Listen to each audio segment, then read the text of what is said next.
Abonnez-vous. Congo Esengo TV. Lisapi Oyo. Et est-ce que tout le monde n'est pas s'abonner? Oui, on s'abonner. Pour sentir Congo Esengo TV. Sans s'abonner, tu vas tout cambaye.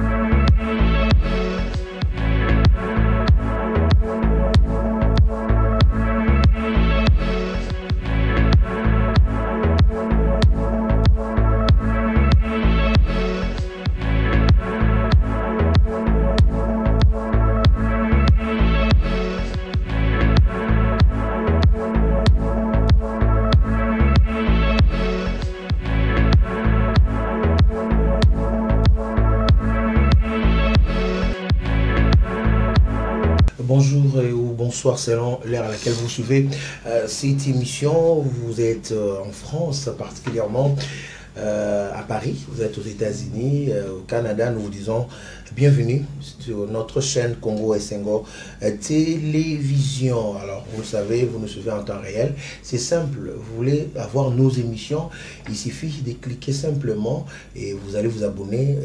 Ça sera pour nous une fierté de vous avoir comme notre abonné. Alors aujourd'hui, nous allons décortiquer l'actualité en République démocratique du Congo, bien sûr, avec un invité. Il s'agit de Maître Chanel Mouyave, qui est cadre de la DTM. Il est avec moi, je m'en vais et déjà dit bonjour Maître. Bonjour Jean-Sylvain. Comment vous allez? Oui, je vais bien et merci pour l'invitation que vous m'aviez lancée pour aujourd'hui. Je vous en remercie en tout cas. Voilà. Alors la République démocratique du Congo, particulièrement à l'est du Congo, l'état de siège a déjà démarré. L'état de siège que le président de la République, Félix-Antoine Tshisekedi, a lancé dernièrement. Vous êtes maître, nous voudrions quand même avoir des explications claires. C'est quoi l'état de siège? Quand est-ce qu'il faut décréter l'état de siège selon notre constitution? Merci Jean-Cy pour la question. D'emblée, pour te répondre à cette question, je voudrais te faire comprendre déjà que l'état des sièges est constitutionnel et surtout dans la Constitution. Il y a l'état des sièges, l'état d'urgence et l'état de guerre. Donc c'est des mesures qui peuvent être prises dès lorsque l'intérêt ou la souveraineté de l'État est menacée. Tel que vous aviez tout à l'heure, on était dans l'état d'urgence avec le Covid. Donc ça va dans le même sens aussi avec l'état des sièges, ou bien que chaque situation a une certaine particularité. Je ne dis pas que c'est similaire, mais chaque situation a une connotation bien différente. L'état d'urgence, l'état de siège et l'état de guerre. Donc c'est des connotations qui ont une différence qu'il faudrait d'emblée ressortir. Mais là, nous sommes dans une situation d'état de siège, non pas d'état d'urgence comme le Covid. Nous sommes dans la situation d'état de siège. Pourquoi? Parce que il vous souviendra que jusqu'à aujourd'hui, la partie est de la République est toujours le théâtre où le théâtre des tueries, des rébellions, de massacres. Alors sur cette façon par rapport à cette situation, il se fait que ça commence à gronder. À un moment, on a besoin en tant que population que ces massacres cessent, puisque ceux qui sont en train de mourir là-bas, ce sont nos frères. C'est des Congolais comme nous qui sommes à Kinshasa, d'autres qui sont au Bas-Congo. Mais néanmoins, ceux qui sont à l'Est sont aussi des Congolais comme nous. Ils ont besoin de la paix. Donc, par rapport à cela, cette situation préoccupait tout le monde, et même le chef de l'État. Il vous souviendra que c'est aussi son point de vue dans la campagne, de pouvoir amener quand même la paix dans cette partie de l'Est. Le régime passé a fait ce qu'elle pouvait faire par rapport à cette situation. Et ben, il y a ce régime qui est venu avec le président Félix-Antoine Tshisekedi Tshilombo, qui est venu pour que, en fin de compte, qu'il y ait quand même une amélioration de la condition de vie de ces personnes qui sont à l'Est. Voilà. C'est pourquoi, après 2 ans à la tête du pays, il a jugé bon, par rapport à cette situation, de pouvoir décréter l'état d'urgence, après consultation, bien sûr, des 2 chambres, des présidents des 2 chambres et le Premier ministre. Il faut dire que la consultation a eu lieu. Effectivement, il y a eu consultation entre le Premier ministre, le Premier ministre Sama Lukonde, et puis le président des 2 chambres, le président Modeste Bahati, et puis Christophe Mbosso. Il y a eu cet entretien-là, ces échanges-là par rapport au fait de pouvoir décréter l'état des sièges. Et ça ne devait pas se faire en plénière Non, pas forcément. D'abord, c'est la latitude du président. Il ne le prend pas comme ça, mais il doit consulter les 2 chambres. et le Premier ministre aussi. Il a rempli ce devoir-là de pouvoir consulter les deux chambres et le Premier ministre. C'est à l'issue de ces consultations qu'il a eu à prendre cette ordonnance décrétant l'état de siège. Bon, moi, ça m'étonne un peu de voir quand même ce brouhaha qu'il y a autour de cette situation. Voilà. On va y arriver, mais j'aimerais quand même pousser, expliquer un peu, parce qu'il y a des gens qui se posent des questions. En fait, l'état de siège, c'est quoi? Ça a quelle forme? Comment ça se fait?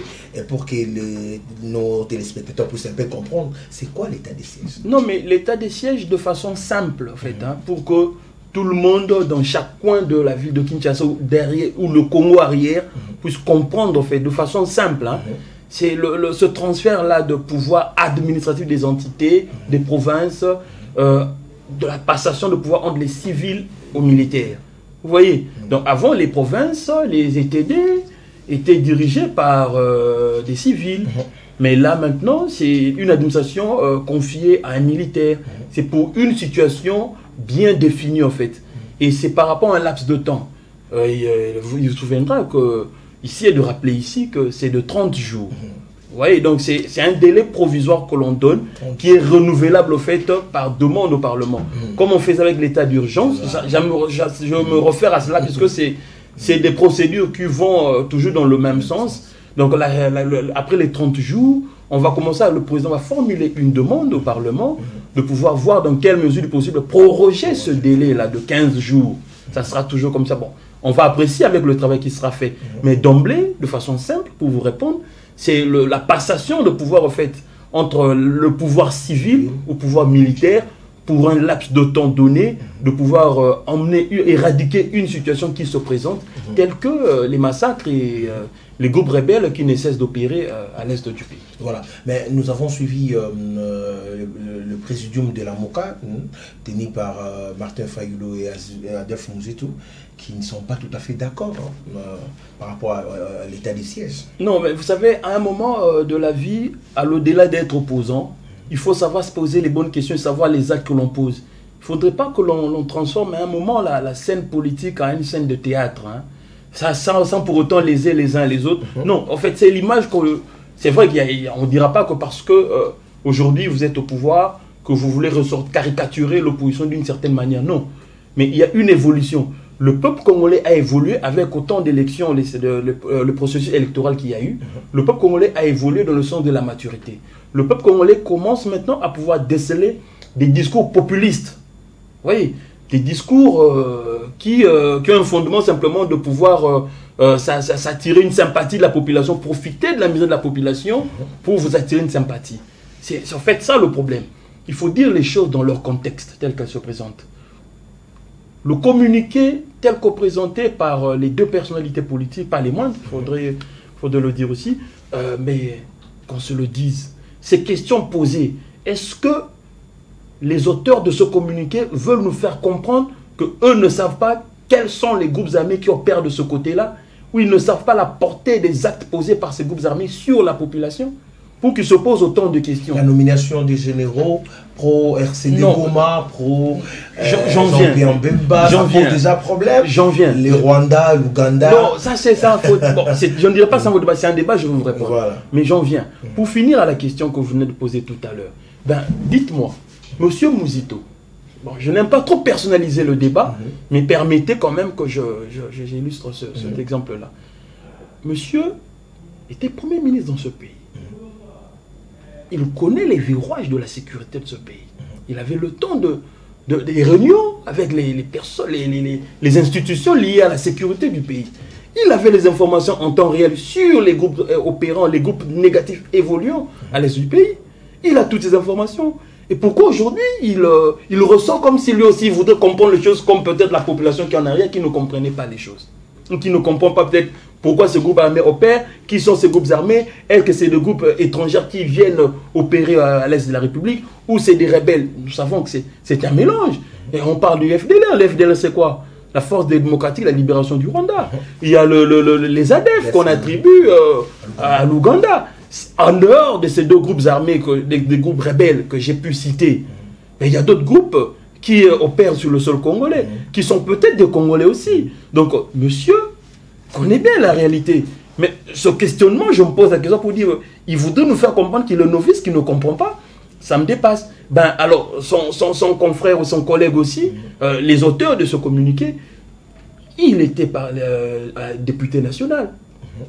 Je me rappelle dans une législature, si pas peut-être sa législature, une autre, mais en étant député, il y a des commissions qu'on a eu à établir pour comprendre cette quintessence de la question de l'Est du pays. Il était député et il veut nous faire comprendre que cette question lui échappait. Pour qu'aujourd'hui, parce qu'on décrète l'état de siège, qu'ils se disent surpris. L'armée est infiltrée, il faudrait d'abord faire une réforme de l'armée et régler certaines questions avant peut-être d'avoir une armée forte pour terminer les problèmes de l'Est. Mais c'est comme ça que je disais, ce n'est pas une situation étrangère à ces personnes, auteurs de ce communiqué. Ils le savent. Alors, ou soit ils sont en train de se foutre du peuple congolais. Faut pas, c'est pourquoi j'ai dit il ne faudrait pas qu'à un moment que l'on reçoive la scène politique comme une scène de théâtre, une pièce de théâtre, comme on voit en Russie, celui-là fait cela. Non. Quand je parle de Russie, je ne parle pas du théâtre, la scène politique, non. La scène théâtrale dans les opéras, comment ça se passe. Dans ce sens-là. Non. Ils savent les réalités de la situation à l'Est. Alors, il ne faudrait pas emmener un discours populisme avec ce genre de communiqué. Non, ça ne passe pas. Raison pour laquelle je vous le dis. Ben alors aujourd'hui, c'est une nouveauté qu'on ne sache pas qu'il y a, de toutes les façons, il y a une réalité qui s'était posée. Avant l'accession du président Félix-Antoine Tshisekedi de pouvoir, nous rentrons dans le régime passé, il y a eu des mixages, il y a eu des brassages. Les forces négatives, il y avait le MLC à l'époque de la rébellion qui avait ses militaires, le RCD avait ses groupes, son armée, la RDC aussi. Mais quand on a fait le mixage ou le brassage, ben, ces militaires-là intégraient l'armée. Et même, l'année passée, je crois même, à moins que je ne me trompe, il y a eu les personnes ou les militaires évoluant dans des groupes armés qui, après avoir été neutralisés, ont manifesté la volonté d'intégrer l'armée. Ben maintenant, il faudrait, le problème dans l'armée, c'est de savoir ceux qui évoluaient jadis dans les groupes armés, lorsqu'ils veulent l'intégrer, c'est avec quel état d'esprit? Vous voyez? C'est aussi ça le travail que peut-être l'armée peut faire. Bien, je ne dis pas qu'elle ne le fait pas. Je ne le dis pas. Peut-être qu'elle le fait aussi. C'est en fait ça. Donc, c'est dans ce cadre-là. Résoudre le mixage était déjà dans... Ils disent c'est bien, mais il ne faut pas restreindre la liberté de la population. Que je finisse un peu votre question avant d'embrasser l'autre. C'est comme je disais que le problème n'est pas parce que lui, il était ancien rebelle. Non, mais même si on va dans la scène politique des acteurs politiques, il y en a qui étaient dans la rébellion. Je n'invente rien. Mais aujourd'hui, ils sont actifs en politique à Kinshasa. D'autres évoluent peut-être dans l'Union sacrée, d'autres restés sous l'autre branche FCC, ou peut-être d'autres aussi dans l'opposition. Mais est-ce qu'on leur a fait ce procès d'intention pour dire que vous étiez rebelles? Non. C'est là le problème. Il faudrait plutôt accompagner la décision du président de la République. L'état de siège a été pris. Pourquoi? Parce qu'il y a nécessité de pouvoir éradiquer les groupes rebelles qui opèrent à l'est du pays. Et ces groupes, pour les éradiquer, il faudrait des mesures. On attendait des mesures. Le président de la République a donné un signal fort en prenant cette mesure. Il faudrait accompagner. Bon, ceux qui ne sont pas d'avis, effectivement, même les chrétiens ont été percutés, même les musulmans ont été percutés à leur manière. Donc, ce n'est pas une parole d'évangile, c'est que le président a pris. D'autres peuvent dire non, il ne fallait pas. Mais moi, ça m'étonne aujourd'hui, je le dis en tant qu'acteur politique, que certains acteurs politiques s'élèvent contre cette mesure. Et même d'autres dont on voyait militer dans la société civile, dont on disait des groupes de résistance qui mettent la pression au gouvernement, le changement. Curieusement aujourd'hui, c'est eux qui s'élèvent contre cette mesure pour dire non. Ben, ça pose un questionnement pour savoir qui est qui est, comme disait un médecin, qui est derrière ces groupes, peut-être ces groupes qui évoluent dans la société civile. C'est là tout le questionnement. Alors moi je pense que c'est un faux débat. Si on doit aller dans le sens de, premièrement, dire que les généraux sont des anciens rebelles, non. Donnons-leur la chance de pouvoir. Ils ont une mission et ils savent que même leur carrière en dépend. Si aujourd'hui, on arrive, même pas à 100%, mais ne fût-ce qu'à 70% d'avoir une certaine paix à l'Est, ben, on va leur jeter de fleurs, ces généraux. Ils auront démontré à la République leur capacité. Vous voyez? Donc, deuxièmement, c'est dans ce que vous dites, les acteurs politiques qui évoquent toutes ces choses. Non, la mesure a été prise, laissons le temps. L'effectivité n'était faite que le 6 mai. Donc, ils ont 30 jours. Voyons voir comment ils vont travailler, comment ils vont procéder. C'est vrai que l'ordonnance est là. Maintenant, il faut mettre des mécanismes. C'est des personnes de terrain qui étaient là à l'Est, qui savent, en fait, comment est-ce que l'ennemi opère et comment est-ce qu'eux aussi, par rapport à leur ligne de défense, ils doivent défendre la République. C'est même ça aussi, voilà. La mission de l'armée. Par rapport à la liberté de la population. Et les gens crient encore pour dire que l'état de siège restreint la liberté des gens et il fallait peut-être procéder autrement. Non, pas du tout. Pas du tout. Ils font fausse route. Pourquoi va-t-on restreindre la liberté fondamentale de la population? Non. La population demeure libre dans ses occupations. Mais simplement, l'administration militaire qui est là a une mission bien précise. Vous voyez, en fait, on voudrait apporter une touche au fait à l'administration militaire. Lorsqu'on met des militaires à la tête de l'administration, pour voir autrement peut-être ce que le civil peut-être ne percevait pas. Vous voyez, peut-être il peut y avoir un problème de communication entre l'administrateur civil et l'administrateur militaire par rapport à des échanges sur des questions sécuritaires. Alors là, quand on met un militaire à la tête, c'est pour coordonner qu'il y ait en fait ce flux dans l'information lié aux aspects sécuritaires. Je ne dis pas que lorsque les civils étaient là, il n'y avait pas ce flux-là. Mais là, peut-être, il peut y avoir une différence dans la communication. Dites-vous aussi que, je ne vous apprends pas, que les guerres se gagnent aussi par la communication. Si dès lors que l'information ne peut pas être bien relayée, vous pouvez être d'un camp. Lui est commandant, celui-là est sur le terrain. S'il n'y a pas cette communication parfaite, eh bien, vous pouvez perdre une bataille. C'est dans ce cadre-là que on met une administration militaire pour voir dans la mesure du possible comment, avec une touche militaire, avec tout en prenant compte des aspects sécuritaires, comment est-ce qu'on peut développer ou attaquer cette question épineuse qui dérange la République démocratique du Congo. Voilà. C'est un peu ça, mais c'est une grande bataille au regard des enjeux qu'il y a dans ce contrée de la République où personne ne l'ignore. Il y a autant de gisements miniers. Espérons que les choses vont aller très bien de ce côté-là. Nous souhaitons bonne chance à nos vaillants militaires qui se battent pour l'intégrité territoriale de notre République. Et nous soutenons toutes les actions menées à l'Est si cela va réellement ramener la paix. C'est même ça la demande du président de la République. À vous, journalistes aussi. Voilà, c'est ce que je suis en train de faire. Ne soyez pas dans les couleurs politiques. En tant que journaliste, ça, je te jette une épine. Hein. Il faut soutenir. Bon. Voilà. Alors, l'actualité reste dominée aussi par la destitution du gouverneur de Tanganyika, Zoé Kabila. L'FCC crie à l'instauration de la dictature, l'Union sacrée qui est à la base de cette destitution. Bon, vous savez, par rapport à des situations, lorsqu'elles sont faites ou établies, il y a toujours de ceux qui diront non, c'est un tel qui pointeront deux doigts, c'est un tel qui a fait, peut-être sans en apporter des preuves. Vous voyez, la preuve incombe toujours à celui qui allègue des faits, de pouvoir démontrer ce qu'il est en train de dire. Actori incubit probatio, comme on le dit en latin et en droit. Alors, ces personnes doivent apporter des preuves lorsqu'ils disent que c'est l'Union sacrée qui a la base. Les députés majoritaires à l'Assemblée provinciale sont de l'Union sacrée. Vous savez, il y a une réalité. La politique a ses réalités qu'il faudrait comprendre. Moi, lorsqu'il y a un acte qui est posé par un acteur ou des acteurs politiques, je ne me presse pas de donner un point de vue rapidement. J'analyse. Vous voyez? Il ne faudrait pas voir simplement l'acte posé ou la destitution telle qu'elle a été faite aujourd'hui et actée. Mais il faudrait voir, est-ce qu'il n'y a pas eu des antécédents dans la façon de faire les choses politiquement du gouverneur destitué? Vous voyez, c'est quand même d'innover de ce côté-là. Je n'en disconviens pas. Je n'en disconviens pas. Je ne dis pas non plus que sa destitution est méritée. Je ne le dis pas.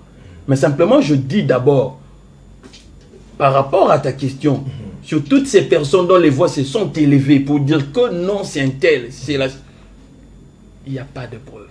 Et la politique, je me rappelle, on m'a toujours dit que la politique, c'est aussi des dessous des cartes. Peut-être qu'on ignore. Mais je ne dis pas qu'il y a eu des dessous des cartes. Seuls les députés provinciaux du Tanganyika savent le pourquoi ils ont pris cette décision de pouvoir destituer. Non, mais attendez, même vous-même, qu'on se le dise une certaine vérité. J'ai lu dans les réseaux sociaux. Tantôt on dit que ça serait un problème familial. J'ai lu un article. On aurait dit dans cet article, je suis au conditionnel. De la famille Kabila. Je suis au conditionnel. On aurait dit que ce serait un problème familial. D'un autre côté, on évoque le fait que c'est l'union sacrée. Donc, vous voyez que c'est déjà deux tendances. Apparemment, c'est comme si on était en train de chercher la tête des Mais est-ce que les députés n'ont pas la latitude de pouvoir dire ou de pouvoir initier une motion de censure contre le gouverneur par rapport au fait qu'ils trouvent grave et qu'ils mettent à sa charge et en fin de compte d'être destitués? Ils n'ont pas cette latitude. Mais simplement, le danger c'est lequel? Ngobila est toujours protégé par... J'en viens. Le danger c'est lequel? Le danger c'est lequel? C'est que l'impression que les assemblées provinciaux ou provinciales nous donnent, c'est en fait une scène théâtrale où on peut dormir aujourd'hui, se réveiller demain matin, on débarque un gouverneur. Sans fondement, sans une logique. Cela déstabilise aussi les profs. Effectivement. C'est pourquoi vous allez vous rendre compte qu'il y a une logique des personnes qui disent que l'on fasse tomber ou que l'on... par une pétition, je crois, qui a été en train d'être faite, de pouvoir annuler ou rendre inopérants les assemblées provinciaux. Vous voyez, c'est là le problème. Il y a d'autres qui disent c'est parce qu'il y a un théâtre qui se passe là-bas, on peut dormir aujourd'hui, se réveiller. Je crus peut-être, j'aurais entendu d'ailleurs le président aller dans ce sens-là, où on n'arrive pas à comprendre qu'on peut dormir, se réveiller le lendemain, il y a un gouverneur qui a été destitué. Destitution. Mais d'emblée, ici, moi, vous dire que c'est vrai, il a fait cela, je ne sais pas. Seuls les députés peuvent nous dire. Nous avons vu aussi dans son actif les bienfaits. Dans son actif, il y a aussi ce dont les députés lui reprochent. C'est à eux de pouvoir nous dire, mais on retient que la politique a aussi ses réalités, qu'il faudrait qu'on se le dise, qui aujourd'hui, peut-être, la décision arrange la famille politique de l'actuel président. En quoi elle arrangerait la famille politique du président? Ou en quoi elle dérangerait? C'est un gouverneur qui a été élu. Aujourd'hui, il a été déçu comme tous les autres. Ben, pourquoi ça arrangerait? Celui qui... Toi, tu es devant pour savoir celui qui viendra sera de quelle obédience? Non. Le problème, c'est ça. Quand on est emmené à la tête d'une institution, on doit se démarquer de sa couleur politique. C'est vrai qu'il y a une réalité, oui, je suis de telle tendance, mais on se démarque de sa tendance politique parce que là, on sert maintenant la République. Et n'oubliez pas, il y a une notion importante que je voudrais relever ici, c'est que les gouverneurs qui sont dans les provinces sont les représentants directs du chef de l'État. Vous vous rendez compte? C'est une question fondamentale que je veux. Kabila n'a pas voulu intégrer l'union sacrée. Et voilà pourquoi on a voulu le faire tomber. Je ne pense pas que ça serait le cas. Ou peut-être si il adhérait à l'union sacrée, ça changerait quoi à la connotation de l'union sacrée? Parce qu'il a le nom de l'ancien président? Je ne pense pas. Je ne pense pas. Mais simplement, ce que je voudrais relever ici, où j'attire ton attention de comprendre ce que je dis, voilà. C'est qu'il faut comprendre une chose. Quand on est député et on est gouverneur d'une province, on représente le chef de l'État dans ce pays, dans cette province-là. Vous êtes le numéro 1 qui représentait le chef de l'État. Donc, vous participez, vous aidez le chef de l'État à faire comprendre sa vision, sa politique. Vous vous rendez compte? Alors, de ce fait-là, tirons-en toutes les conséquences. Donc, on doit obéir à tout ce que le chef dit. Si on obéit, on n'obéit pas. Je ne le dis vous pas. Êtes l'homme à abattre. Je ne le dis pas. Simplement, il y a des devoirs quand on est gouverneur, à savoir que je travaille pour la République et je représente le président de la République là où je suis en train de pouvoir assumer cette fonction-là. Voilà. Et que c'est aux députés provinciaux de nous donner les vraies raisons. Et les vraies raisons, ils nous l'ont dit. Ils ont eu à nous faire comprendre les vraies raisons. Alors, vous êtes député? Je ne suis pas député. Peut-être dans le futur, mais je ne le suis pas. Donc c'est à eux, ils le savent. Voilà.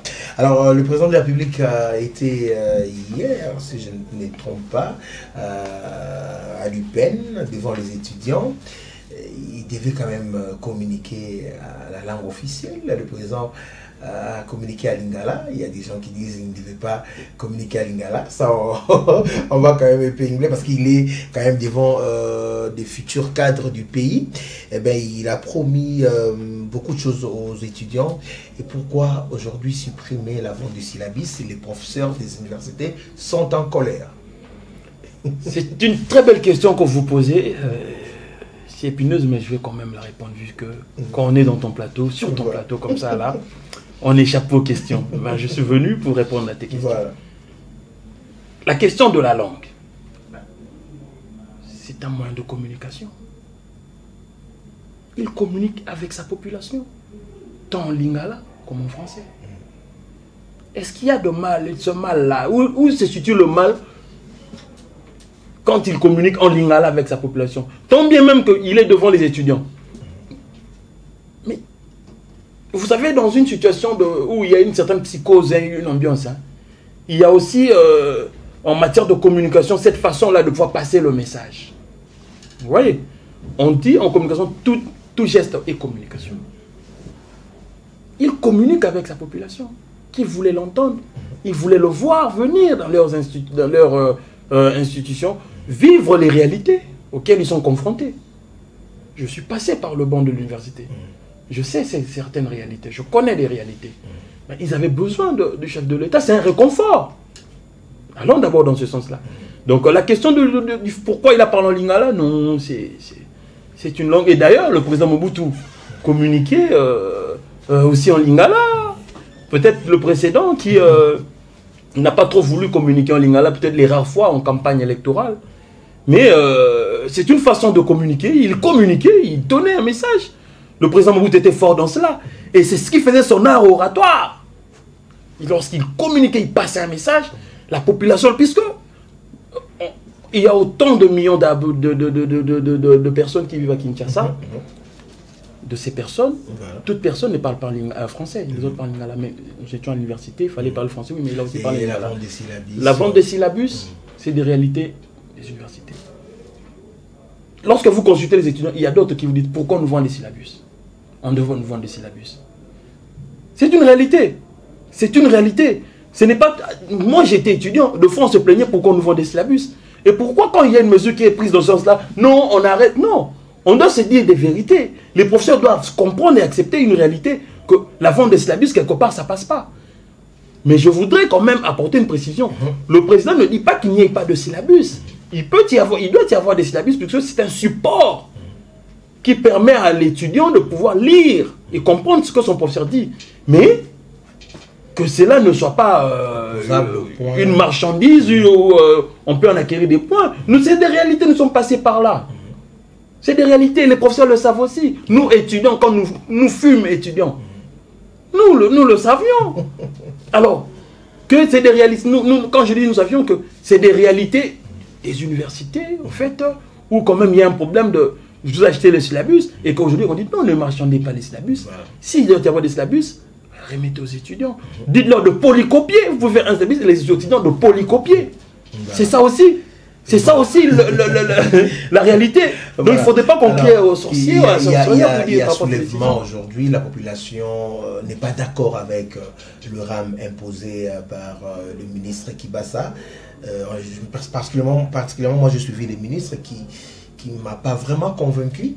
Alors, est-ce que c'est important aujourd'hui que cette population pauvre qu'il est aujourd'hui avec tous ces problèmes économiques, de payer par an 7 $, je ne sais pas moi combien là, ça pose des problèmes. La population ne veut pas de cette taxe. Alors, comment jugez-vous cela? Et puis, bon, il faut dire quand même qu'aujourd'hui, on nous promet la connexion Internet. Quand même bravo, parce qu'à Lirikin, l'Internet est gratuit aujourd'hui. Est-ce que cela est conditionné parce que ça dérange la population aujourd'hui? Les gens ne veulent pas. Non, vous savez, c'est vrai qu'il y a des décisions qui peuvent être prises et que la population réagit autrement par rapport à la décision qui a été prise. Tant bien même peut-être cette décision peut être salvatrice ou bien ressort d'un bien fondé pour la population, mais que la population ne trouve pas son compte dans cette décision. La réalité est celle-ci. Le RAM, tel que présenté, c'est une taxe liée aux appareils de téléphonie mobile. Alors, de cette taxe-là, elle permet ou elle empêche à ce qu'elle lutte contre la contrefaçon. Et puis, elle lutte aussi contre le vol des téléphones. Mais le problème avec cette taxe ou la situation de la RAM, moi je pense que la problématique est liée à la communication. Dès lors qu'on savait qu'on arriverait à imposer cette taxe-là, la communication devait précéder.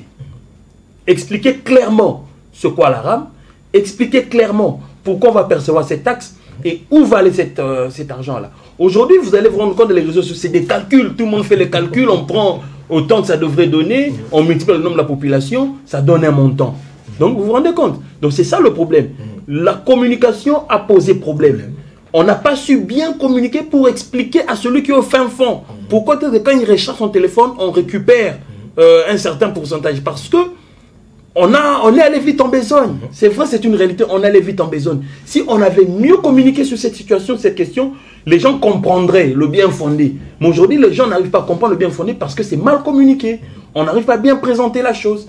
Mais alors, il faut aujourd'hui, la sensibilité des gens aussi réside dans le détournement. Voilà. C'est pourquoi les gens commençaient où va l'argent, est-ce qu'elle est bien gérée? C'est comme ça que je voulais, les gens ont extrapolé dans tous les sens. Pourquoi? Parce que les gens aujourd'hui ont vécu des théâtres de détournement des fonds assez conséquents, voilà, pour se dire, ben, on va payer autant, est-ce que ça va revenir? Est-ce que où va aller cet argent? Nous, on nous soutient notre argent, c'est le comptable qui paye, puisque là, si vous payez directement, vous pouvez recharger ces prix. Est-ce que notre argent sera mis en sécurité? C'est tout ce problème-là. Je pense que le ministre doit revenir plutôt sur la communication. Alors, s'il y a nécessité, on peut surseoir à cette mesure.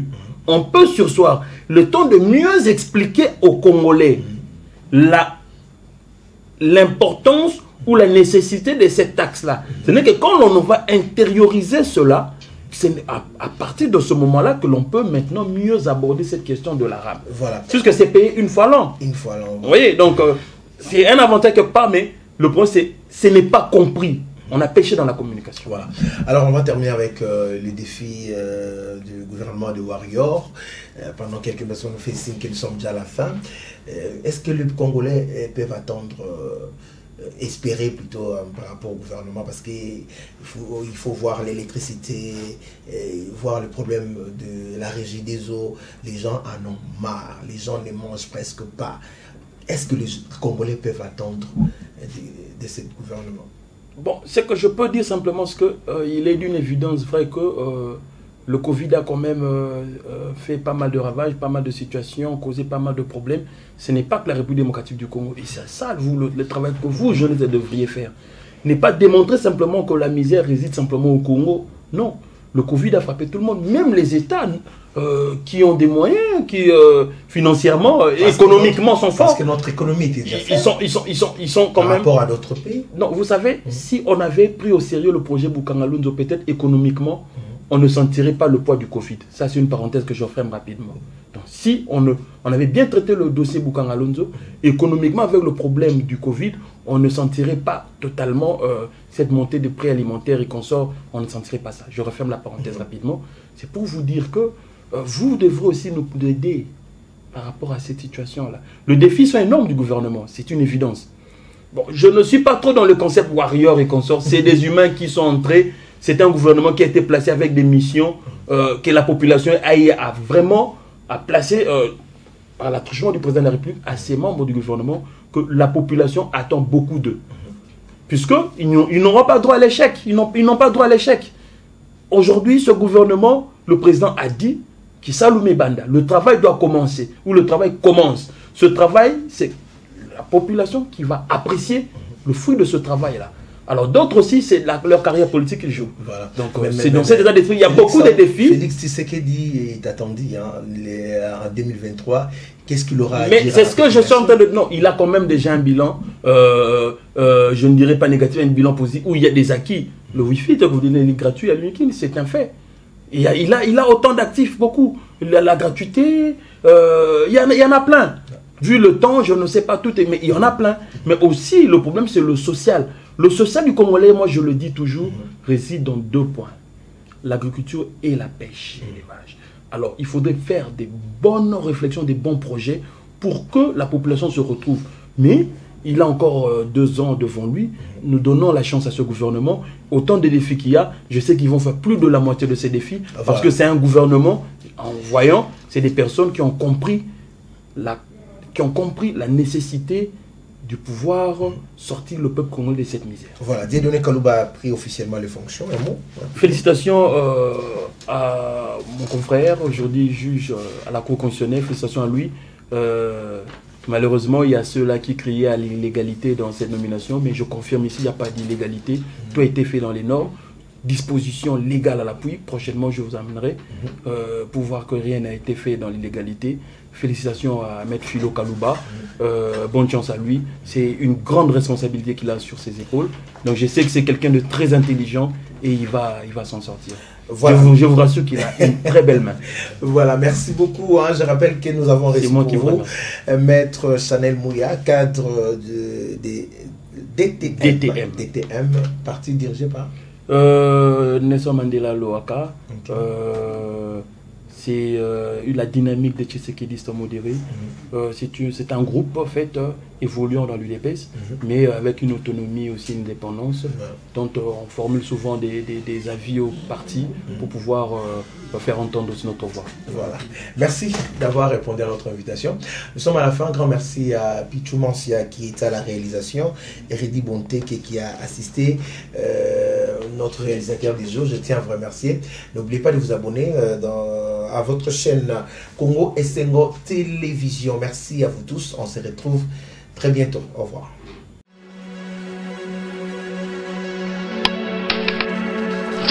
Abonnez-vous. Congo Esengo TV. Lisapi Oyo. Il y a ce que tout le monde n'est pas s'abonner. Toi, on s'abonner. Pour sentir Congo Esengo TV. Sans s'abonner, tu vas tout